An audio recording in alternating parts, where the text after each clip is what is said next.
Bukankah Allah maha dekat? Kenapa sahabat ini tidak berdoa di rumahnya? Kalau seandainya Allah itu maha dekat, kenapa dia tidak meminta di mana saja? Allah maha dekat, tapi orang ini tidak merasa dekat. Lisannya membaca, kalbunya membenarkan. Apa kata Nabi SAW? Fataqallahu samawat. Allah akan belah langit sekedar memandang orang itu. Saya mau tanya, sebelum orang itu baca la ilaha illallah, Allah sudah memandang belum kita semua? Sudah. Lalu pandangan apakah ini? Inilah pandangan kewalian, pandangan rahmat. Siapa yang membaca ini, maka Allah pandang dia dengan pandangan cinta. Sama dengan kamu menuduhnya. Apa maksud kalimat ini?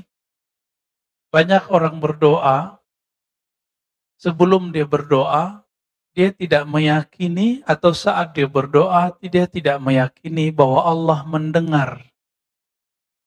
Atau Allah sudah tahu apa yang dia mau katakan.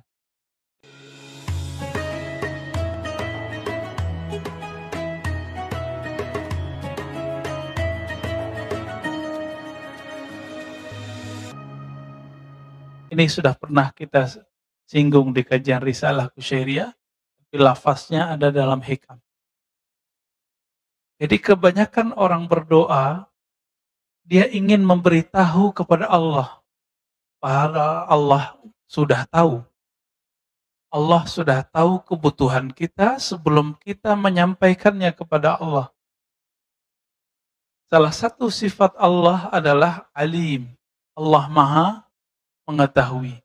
Dan itu asma'ul husna. Wa huwa bikulli syai'in alim. Dia terhadap segala sesuatu maha mengetahui.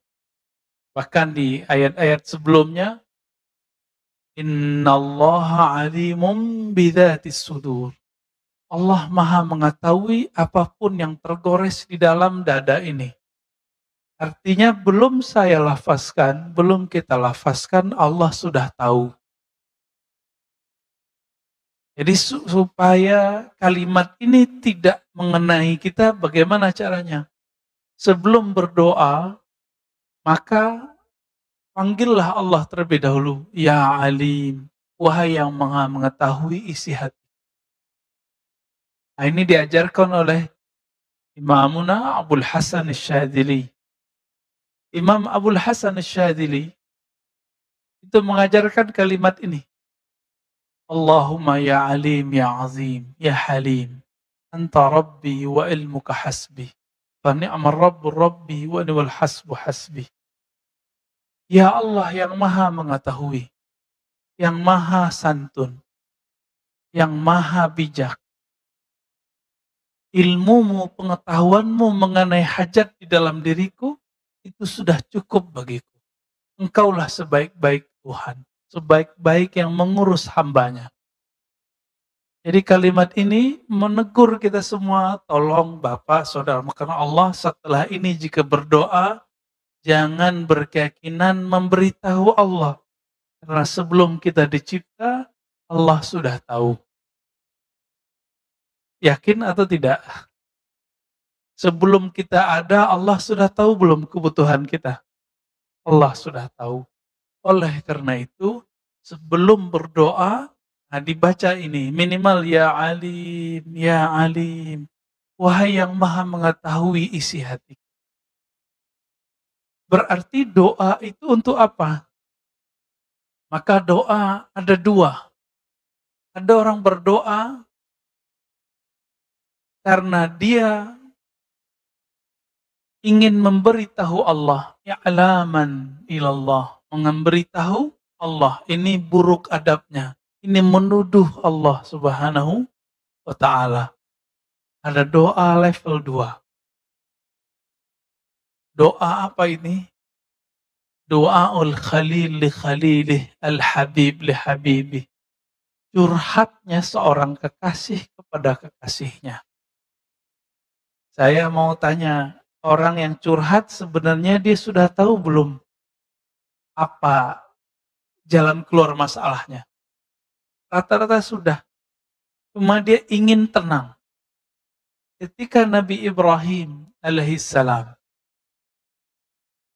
beliau mengatakan, "Ya Allah, arini kaifa tuhyil mauta." Tunjukkan kepadaku bagaimana cara engkau menciptakan yang hidup, menciptakan yang hidup, menghidupkan yang mati. Allah bertanya, apakah engkau tidak beriman kepadaku? Apa jawaban Nabi Ibrahim? Bukan ya Allah, tetapi supaya hatiku lebih tenang. Maka doa itu untuk menenangkan hati. Nah, maka di kalimat berikutnya ini berkaitan dengan kisah Nabi Ibrahim. Talabuka lahu ghibatan minka. Kamu menuntut bukti tentang kehebatannya, itu karena hatimu lalai kepadanya. Kita pengen nih bukti. Ini sebenarnya doa ini dikabulkan gak sih? Karena kita nggak tahu bahwa Allah Maha melihat hati. Beda dengan Nabi Ibrahim. Nabi Ibrahim selalu bersama Allah perasaannya. Tetapi beliau hanya ingin menambah ilmu. Disebut dengan ilmu yakin. Ilmu yakin. Naik menjadi ainul yakin. Beliau melihat sendiri bagaimana Allah Subhanahu wa ta'ala menciptakan makhluknya dari kematian menjadi hidup. Bapak saudara makan Allah, jemaah subuh yang pasti diberkahi Allah Subhanahu wa ta'ala. Maka jika berdoalah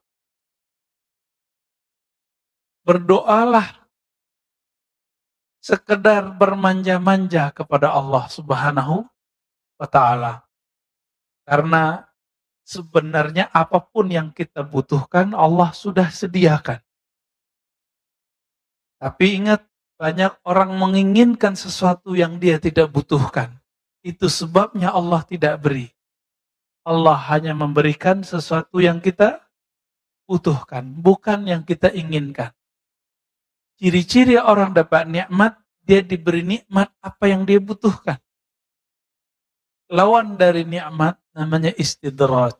Apa arti istidraj? Istidraj itu dari kata daraj. Apa arti daraj? Azab yang disisipkan dalam nikmat, dalam pemberian. Bertambah pemberian, bertambah kedurhakaan. Ini ciri-cirinya. Bertambah nikmat, bertambah durhaka kepada Allah Subhanahu wa ta'ala. Nggak usah jauh-jauh memikirkan nikmat itu hanya duit, rumah, pasangan, anak. Enggak. Nikmat itu hidup ini. Maka nikmat dibagi dua. Masih ingat? Ada nikmat kita diadakan Allah. Ada nikmat kita tetap langgang hidup kita sampai sekarang. Ini disebut dengan nikmat imdad. Yang pertama disebut dengan ijad. Bapak saudara makan Allah, kenapa kita sebut kita ada ini nikmat? Satu kali Nabi Musa alaihi salatu wassalam berdoa, Ya Allah, jadikan aku Nabi akhir zaman. Apa kata Allah? Sudah ada Muhammad bin Abdullah. Nabi Musa, ya mirip-mirip Bani Israel, karena Bani Israel begitu semua. Permintaannya banyak. Maka Nabi juga banyak minta. Tapi mintanya Nabi Musa, itu Allah anggap sebagai manjanya Nabi Musa. Nabi Musa kemudian request lagi, Ya Allah kalau begitu, jika engkau tidak menjadikan aku Nabi akhir zaman, tolong jadikan aku umat akhir zaman. Hadis ini sahih. Saya mau tanya nih, Pak Mirwan dulu pernah doa nggak Pak? Nggak ingat ya. Di alam ruh. Ya Allah jadikan aku umat Muhammad. Pernah doa? Ya, Pak Hadar, Sandy, nggak pernah doa ya? Kita nggak pernah doa supaya dijadikan umat akhir zaman. Tapi nggak tahu juga, emang dulu pernah ingat? Dulu ketemu Allah pun kita tidak ingat. Maka orang-orang yang Allah ciptakan dan Allah buat dia terlahir di akhir zaman, ini yang namanya nikmat ijad, nikmat diwujudkan di akhir zaman. Selevel Nabi Musa tidak dijadikan sebagai nabi akhir zaman, enggak juga jadi umat akhir zaman. Bayangkan itu. Kita nggak perlu minta dan Allah jadikan umat akhir zaman. Coba bayangkan lagi. Nanti jika Imam Mahdi keluar jadi imam, yang jadi makmum siapa? Nabi Isa. Secara pangkat lebih tinggi pangkat Nabi Isa. Tapi secara tugas, lebih banyak tugas Al-Mahdi. Berarti Al-Mahdi ini siapa? Al-Mahdi ini pewaris hakiki Rasulullah Sallallahu Alaihi Wasallam. Semua ilmu Nabi nanti turun kepadanya. Makanya selevel Nabi Isa harus menjadi makmum. Karena Al-Mahdi khalifatul Rasul, khalifatullah, pengganti mengemban tugas kerasulan, tapi Rasul sudah tidak ada. Maka beliau hanya disebut sebagai wali Allah. Disebut sebagai khalifatullah. Maka khalifah itu cuma 5, Pak. Khalifatullah itu cuma 5. Abu Bakar, Umar, Utsman, Ali, terakhir Al-Mahdi. Antara itu Nabi Shallallahu Alaihi Wasallam sebut dengan istilah yang berbeda. Disebut mulkan adhan, kerajaan. Nabi tidak sebut kekhalifahan. Maka mulai dari Bani Umayyah, Bani Abbasiyah, Saljuk, Turki Utsmani, itu bukan khilafah. Khilafah yang begitu kita nggak perlu, Pak. Kita nggak butuh. Kita butuh khilafahnya 4 sahabat, dan yang terakhir adalah khilafahnya ala minhajin nubuwah. Jadi Nabi menyebutkan khilafah ala minhaj. Khilafah pemerintahan yang berdasarkan konsep kenabian. Ajar kenabian. Minhajin nubuwah. Karena Nabi sudah tidak ada, maka pengemban ini adalah wali Allah. Berarti wali Allah ini menjadi imam. Imamnya seorang Nabi Allah. Nah, kita bisa bayangkan. Di seandainya wali-wali Allah yang hidup zaman ini, hidup di zaman Bani Israel, tentu mereka jadi Nabi. Walaupun hadisnya tidak sahih, ya, ulama'u ummati, ya anbiya'i Bani Israel, ulama umatku seperti nabi-nabi Bani Israel, itu maknanya sahih. Meskipun secara sanad tidak sahih. Enggak paksakan juga itu. Kenapa? Karena setiap masa ada 124 kekasih Allah. Sebelum Nabi Muhammad Sallallahu Alaihi Wasallam disebut dengan para nabi. Setelah Nabi Muhammad, karena tidak ada lagi nabi, jumlahnya tetap 124 ribu. Disebut dengan para wali Allah. Siapa tahu guru-guru Bapak Ibu atau di antara kita ini ada yang 124 ribu itu. Amin ya Rabbal Alamin. Kalau tidak, semoga Bapak Ibu berguru kepada mereka. Karena nanti mereka bisa kasih syafaat. Dengan izin Allah. Berdasarkan hadis Imam Muslim, bahwa yang dapat memberi syafaat itu adalah malaikat, nabi, dan orang soleh. Dengan izin Allah Subhanahu wa Ta'ala. Malaikat, nabi, orang soleh ini yang 124 ribu itu. Ya. Jadi ketika kita ingin menunggu kapan Allah ini bantu kita, kapan Allah ini memberikan keajaiban kepada kita. Orang-orang seperti ini kalbunya tidak hadir bersama Allah. Disebut ghaibatan minka. Wala bukalahu ghaibatan minka. Ya. Kamu menuntutnya untuk begini, begitu, atau kamu ingin mencari bukti tentangnya, pertanda kalau kamu tidak bersamanya. Jadi kalau kita tidak bersama Allah, maka kita akan mencari-cari buktinya. Padahal Allah mengatakan, wa huwa ma'akum ainama kuntum. Dia bersamamu dimanapun kamu berada. Dia bersamamu dimanapun kamu berada. Wa idza sa'alaka ibadi anni fa inni qarib. Jika hambaku bertanya kepadaku, katakanlah bahwa aku sangat dekat. Tapi Allah dekat, kita belum tentu merasa dekat. Ini masalahnya. Disinilah perdebatan orang tawassul nggak tawassul. Sebenarnya orang yang anti tawassul itu niatnya benar. Kalau minta kepada Allah, ngapain pakai perantara? Benar nggak tuh? Benar. Ini benar Pak, konsep awalnya benar. Tapi, apakah setiap orang berdoa merasakan kedekatan itu? Enggak.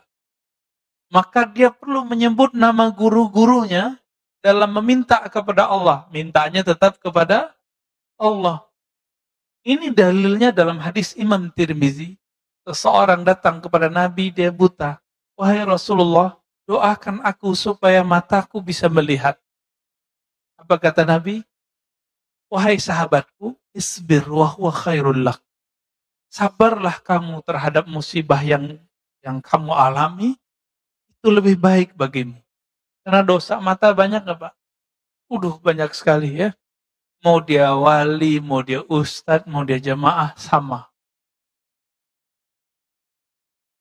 Lalu orang itu meminta lagi sampai 3 kali. 3 kali dia meminta. Akhirnya Nabi mengatakan, asbighil wudu. Berwuduklah kamu dengan sempurna, summa salli raka'atain wa qul. Lalu salatlah 2 rakaat, lalu bacalah doa ini. Doanya doa tawassul. Ya Allah, inni atawajjahu bika binabiyyika. Ya Allah, aku meminta menghadap kepadamu dengan menyebut nama nabimu. Maka tawassul itu bukan minta kepada nabi, kepada orang soleh. Hanya menyebut nama orang soleh supaya kita pede. Ya, agar ada percaya diri dalam berdoa.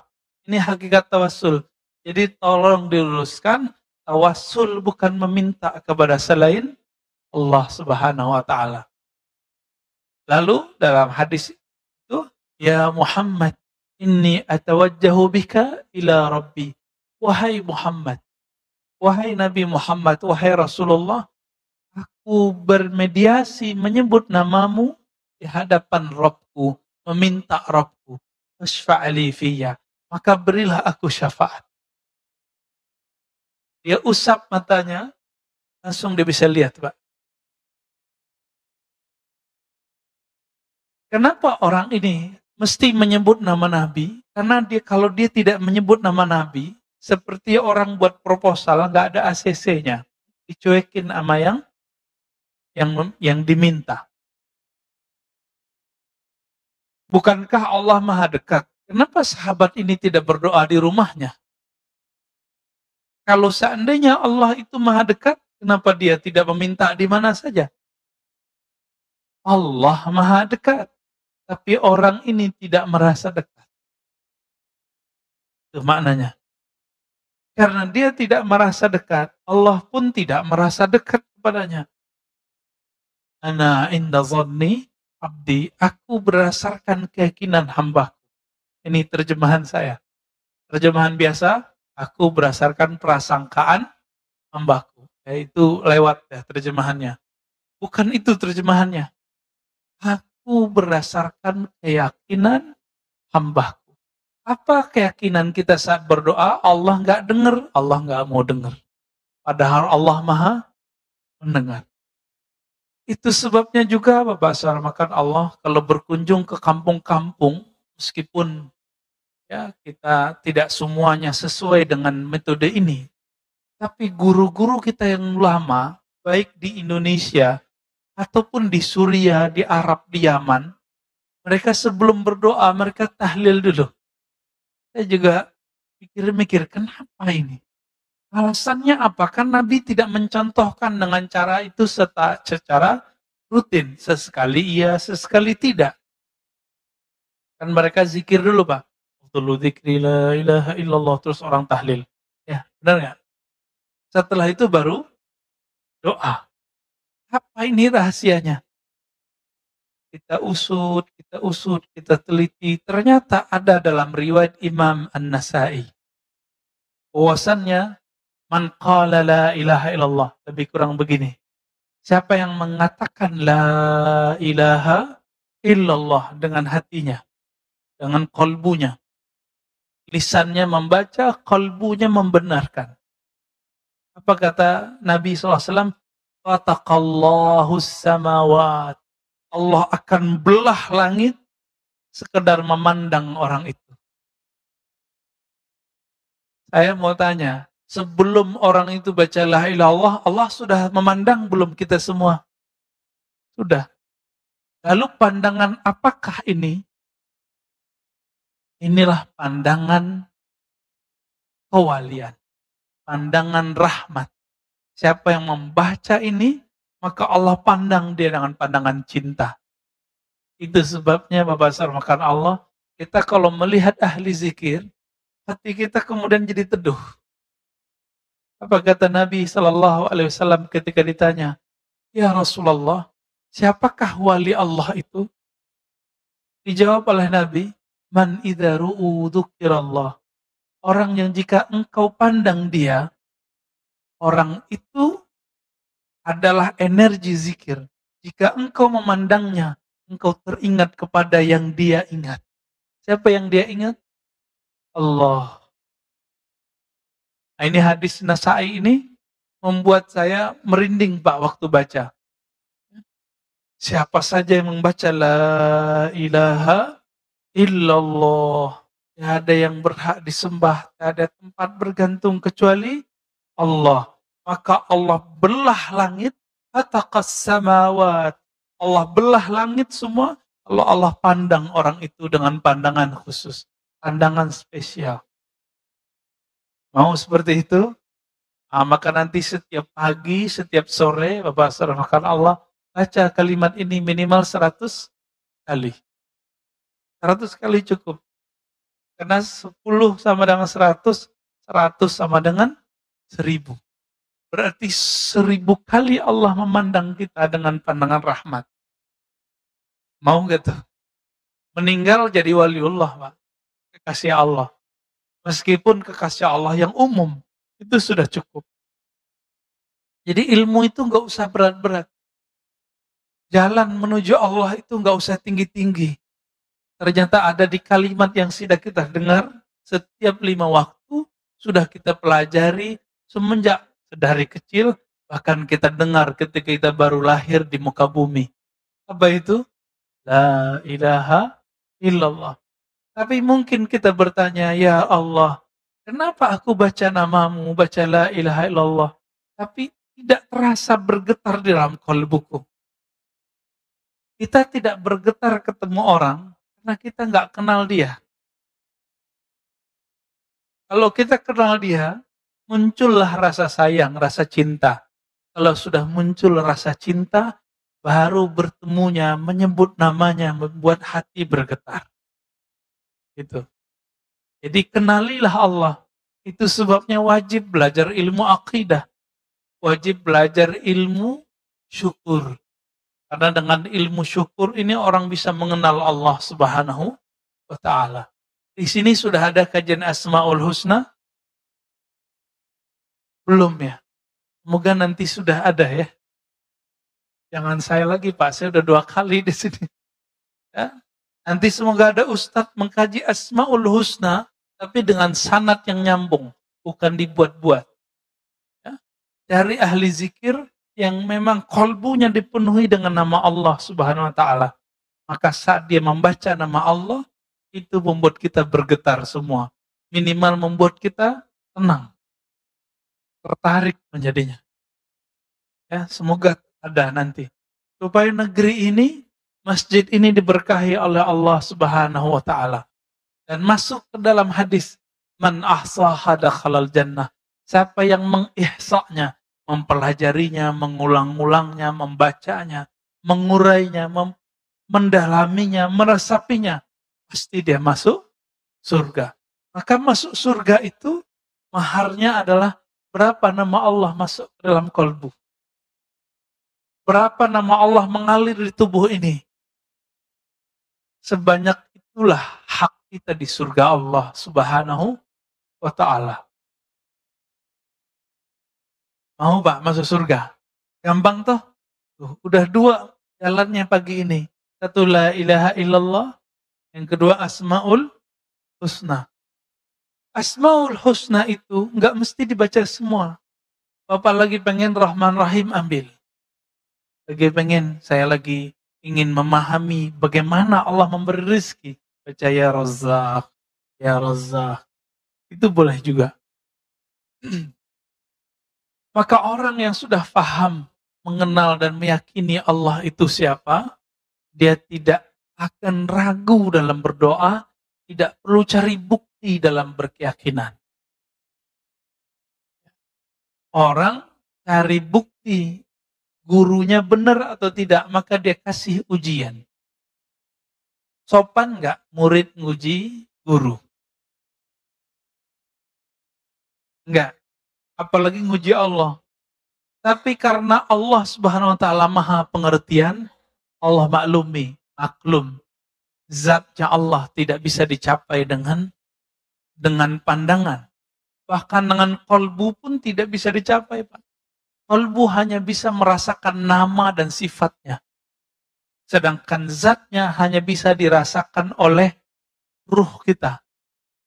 Tapi ruh kita nggak kenal.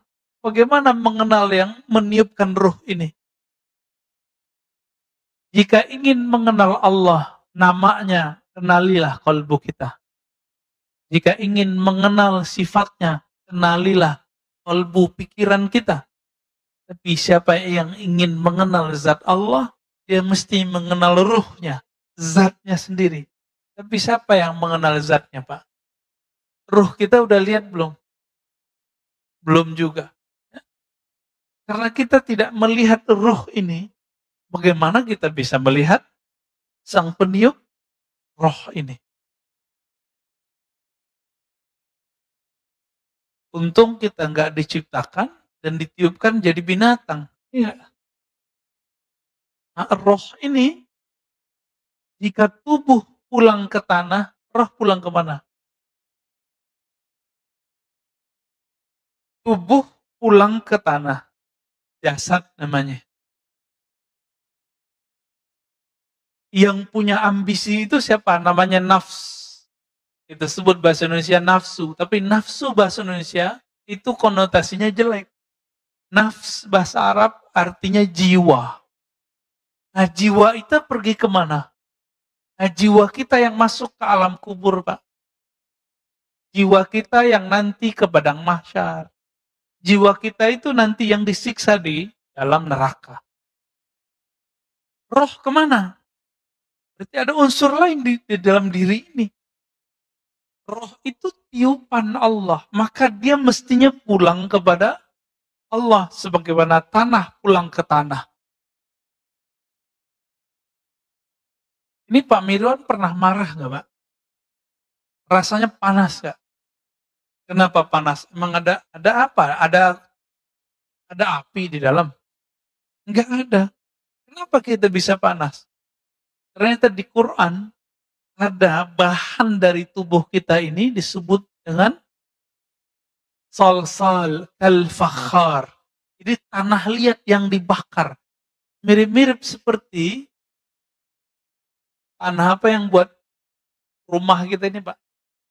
Nah, bata itu kan dibakar. Jadi ada tanah humus, tanah hitam, ada tanah ini, ada tanah itu. Karena di tubuh ini lengkap semua bahan itu, maka ada unsur panas dalam tubuh ini.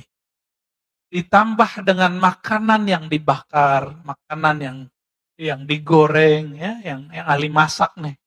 Dan itu energi pindah ke makanan. Itu kita makan, Pak. Oleh karena itu Nabi Shallallahu Alaihi Wasallam kalau makan itu menunggu adem dikit supaya energi panasnya tidak pindah ke dalam badan. Bukan cocok logi, Pak. Emang begitu hadisnya. Ya? Dan Nabi mengatakan makanan yang tidak panas itu berkah. Hangat boleh, panas jangan. Dan benar, kita bertemu orang umur 80-an, giginya belum banyak yang rontok. Saya tanya, apa alasannya, apa pengalaman Bapak ini kok gigi masih utuh-utuh aja nih? Apa jawaban beliau? Saya tidak makan terlalu panas atau minum terlalu dingin. Gitu. Tantangan kita semua, Pak ya. Kita kalau minum pengennya dingin, kalau makan pengennya panas. Lidah aja rasanya langsung sariawan, langsung panas. Apalagi gigi itu. Ya. Apalagi perut. Coba lihat nih. Ternyata yang suka sambel dong bukan orang Sumatera, Pak. Orang Sunda, orang Jawa Timur, aduh sambelnya Masya Allah. Ya, waktu kita pernah ada tugas dulu ke pelosok Bandung, itu nggak ada cabai merahnya, Pak. Adanya cabai rawit doang. Ulek. Kita makan itu, aduh saya guling-guling, Pak ya. Pedesnya bukan main. Bukan berarti kita jadi pedes gara-gara itu, bukan ya. Baik. Jadi apabila roh ini tidak berpulang kepada Allah, maka kita belum selesai tugasnya. Belum sempurna. Inna lillahi wa inna ilaihi rajiun. Kita milik Allah, kembali kepada Allah. Yang Allah tiupkan itulah yang mesti harus kembali kepadanya. Ya. Apa kata Allah tentang Nabi Adam? Tatkala aku telah menyempurnakannya, sawaituhu. Lalu Allah mengatakan, nafakhtu fihi min ruhi. Aku hembuskan ke dalam tubuh Nabi Adam itu roh. Roh ini yang disebut dengan inti kehidupan. Tapi roh ini sebelum dihembuskan ke dalam ini, maka tubuh ini kan banyak zulumatnya, banyak kegelapan, banyak sifat-sifat yang tidak baik di dalamnya. Ini seperti roh itu dicelupkan ke dalam kegelapan-kegelapan. Itu sebabnya roh kita ini disebut oleh Nabi, dunia sijnul mu'min. Rohmu terpenjara di dunia. Yang memenjaranya bukan alam yang di luar ini, tapi tubuh ini. Roh itu tidak laki, tidak perempuan, maka roh tidak punya syahwat. Jadi roh kita bukan laki, nggak perempuan. Jadi rohnya padat sama istrinya, padat sama. Nggak laki, nggak perempuan. Tapi ketika dicelupkan ke dalam tubuh ini, baru dia bernama laki, bernama perempuan. Maka tidak ada namanya alasan. Ya, beberapa psikolog-psikolog yang menyesatkan umat, yang mengatakan bahwa hombreng-hombreng ya, itu dia perempuan tapi bertubuh laki-laki. Ini tidak benar. Dia nggak paham dia. Dia nggak mengerti alam rohani, komentar tentang alam rohani. Kenapa? Roh ini tidak laki, tidak perempuan. Kenapa orang kemudian jadi kemayu? Karena dia punya komunitas yang kemayu. Kenapa orang jadi keras? Karena dia punya komunitas yang keras. Makanya orang gunung itu dengerin orang pantai kaget-kaget, Pak. Ya. Rasa-rasa kena bentak terus. Ya. Orang tinggal besar di pasar, preman, itu dengan orang yang anak komplek kan beda. Kan beda. Karena perbedaan itu. Nah, maka disebutlah orang-orang ini dengan bi'ah atau qarin. Teman. Tapi kita punya qarin roha, qarin yang batin. Qarin dari kalangan jin. Besar kemungkinan orang-orang yang dia merasa dirinya beda dengan tubuhnya, itu karena qarinnya berbeda. Dia laki, tapi qarinnya perempuan. Maka dia menjadi haji. Sebaliknya begitu. Ya. Ini penjelasan beberapa masyayikh kita. Tapi ilmu ini tidak dijelaskan secara detail di dalam syariat. Ya. Nabi hanya mengatakan ketika Aisyah berseloroh, ente enak Rasulullah. Ya. Apa yang kata Nabi? Iya, setanku sudah diislamkan oleh Allah. Korinku sudah diislamkan oleh Allah. Jadi Nabi jangankan korinnya, setannya Islam, Pak. Beruntung yang jadi setannya Nabi. Kita lahir, itu ada puluhan bahkan ratusan syaitan lahir bersama kita. Tapi juga ada puluhan malaikat membersamai kita. Namun juga ada korin. Nah, korin ini satu biasanya. Korin ini jika ada, dia biasanya agak iseng. Ya, ada yang jahat. Maka korin ini perlu diislamkan. Tapi kalau setan kita nggak bisa diislamkan. Hanya setannya Nabi yang bisa diislamkan. Atau setannya para Nabi, para wali-wali besar. Ya.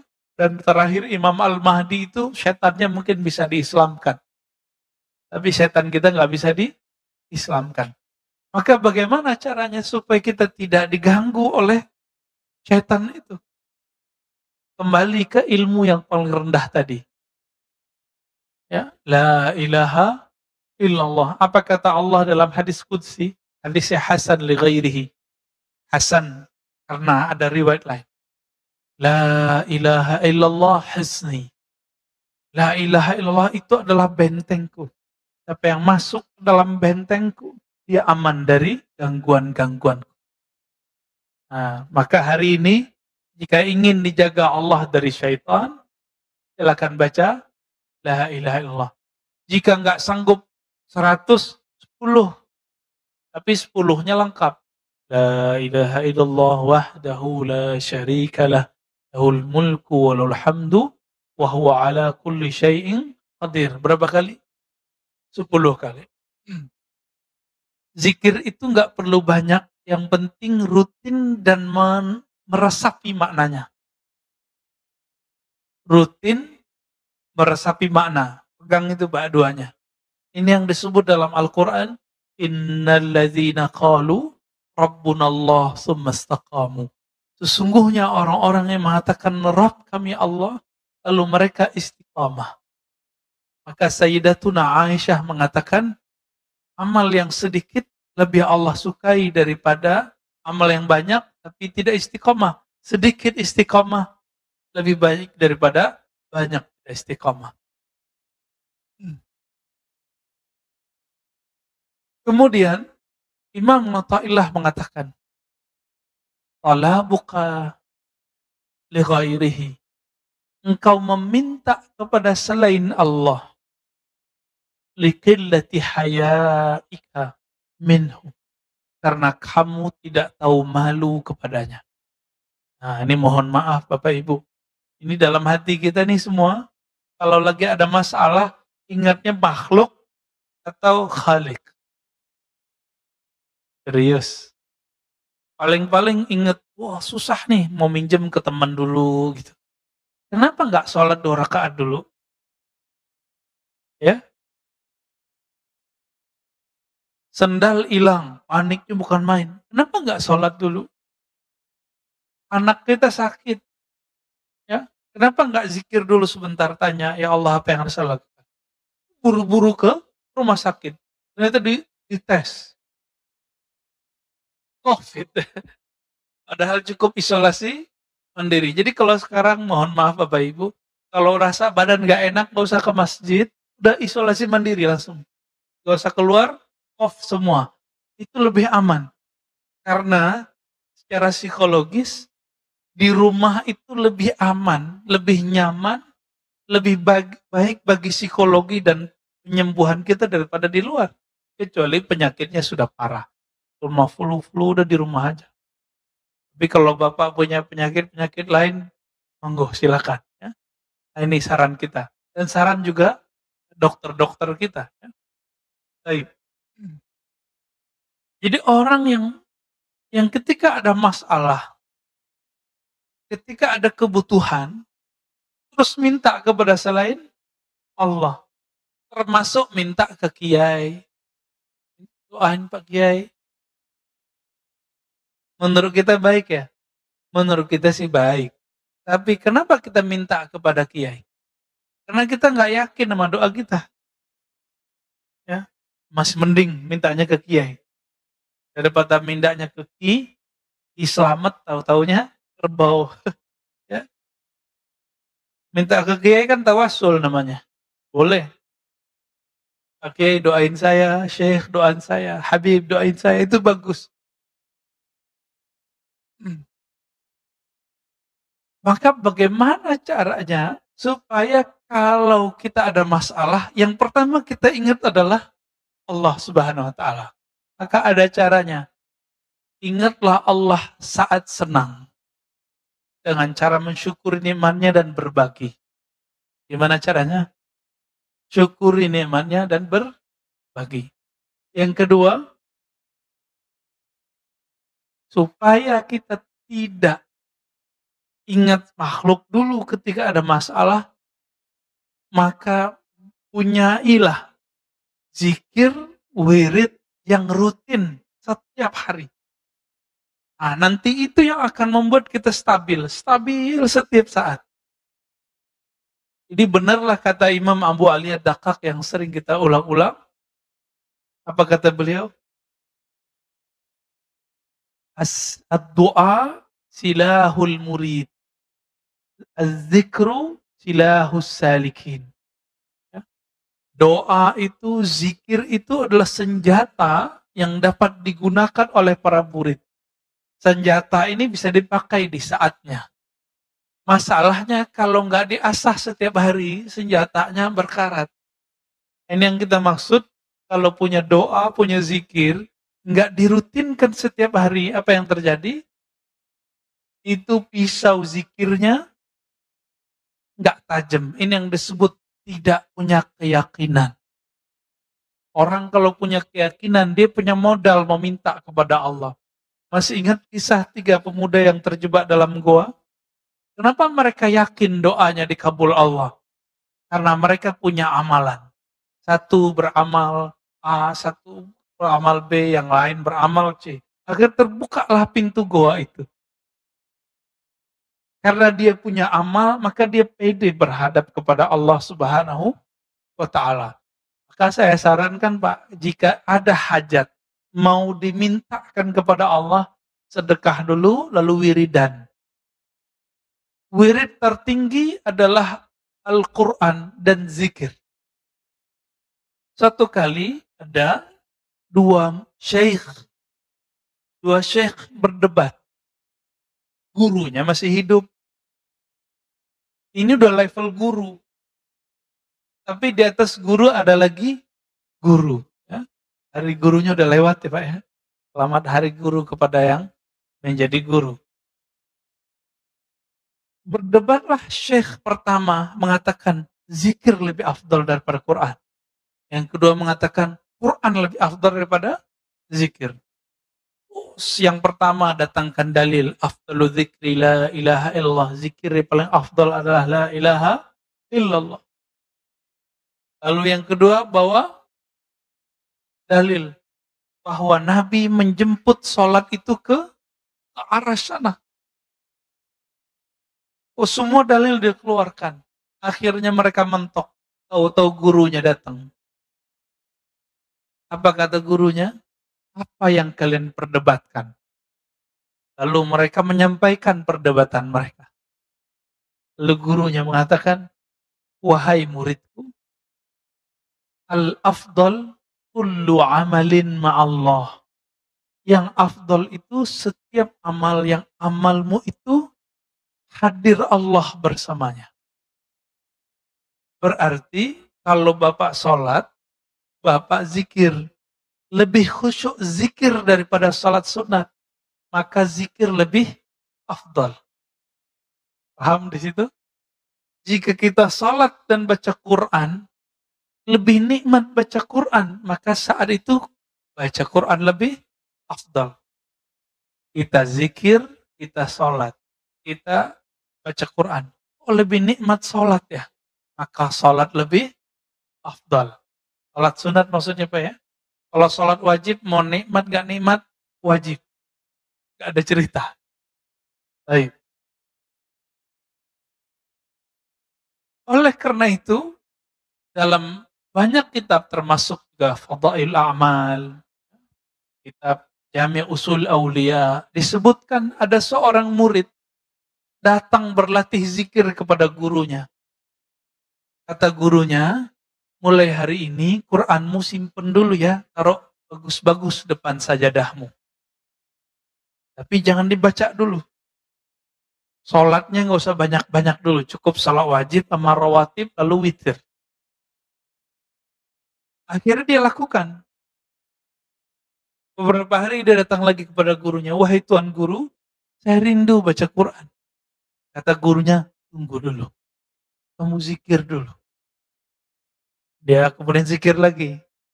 Besok datang lagi, wahai tuan guru, saya pengen baca Quran. Dia pengen baca Quran dengan hawa nafsunya. Apa kata gurunya? Tunggu dulu, kamu zikir dulu. Zikir itu panas, Pak.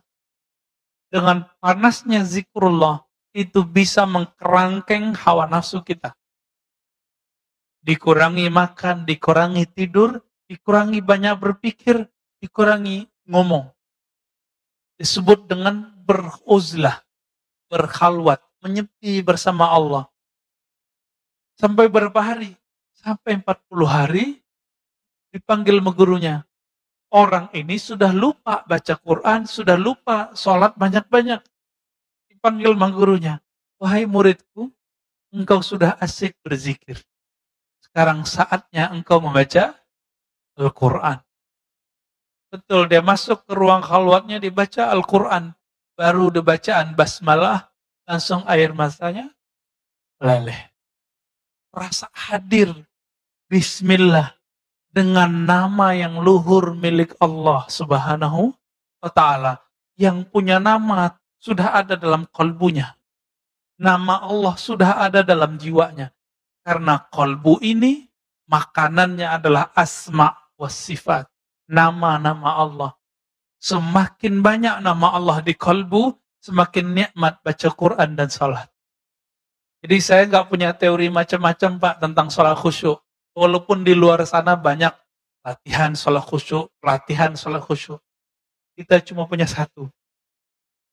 Kalbumu penuh dengan nama Allah, pasti khusyuk. Cuma itu, nggak ada lagi. Karena khusyuk itu muncul dari tuma'ninatul qalb. Ketenangan kalbu. Dan ketenangan kalbu hanya muncul dari zikrullah. Ya, surat Ar-Ra'd ayat 28. Hanya dengan zikrullah nggak ada lagi. Jadi zikir, kalbu tenang, salat khusyuk, baru pas. Doa pun yakin. Nah, kira-kira begitu Bapak Salman karena Allah. Jika kita simpulkan hikmah pagi ini. Jadi kenapa orang masih meragukan Allah saat berdoa? Atau ingin mencari bukti Allah itu bagaimana dan bagaimana? Atau dia masih meminta kepada makhluk? Karena kalbunya tidak hadir bersama Allah. Kalbunya tidak ada nama Allah. Maka belajarlah kepada ahli kalbu, ahli zikir, bagaimana cara menabung nama Allah dalam kalbu. Kira-kira begitu, Bapak Saudara Allah. Saya rasa cukup.